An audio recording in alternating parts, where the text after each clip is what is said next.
Fala galera, eu sou o Ventura e hoje eu tô aqui para começar mais um vídeo. E o vídeo de hoje vai ser top 3 gols de Kaká. Então, o primeiro gol vai ser o gol que Kaká fez em cima do Bruges de voleio. Confiram aí que golaço que ele fez na tela de vocês.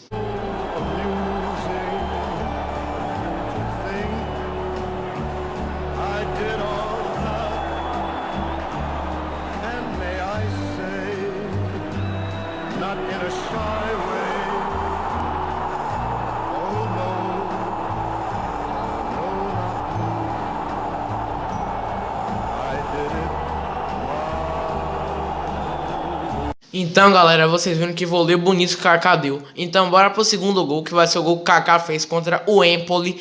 E confiram o gol aí na tela de vocês. L'appoggio ancora Smoking Bianco Kaká. Vediamo se il Milan riuscirà a portare a casa sta partita. Vediamo ancora Kaká. Prova a tirare da lì. Tiro di Kaká.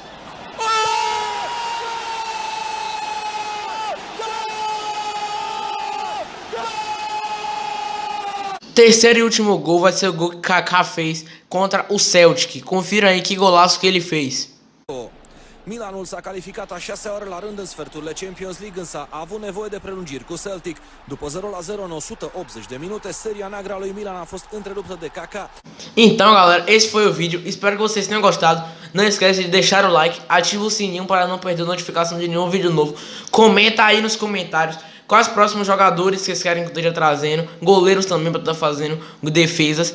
E compartilhe o vídeo com todo mundo que vocês conhecem e até a próxima.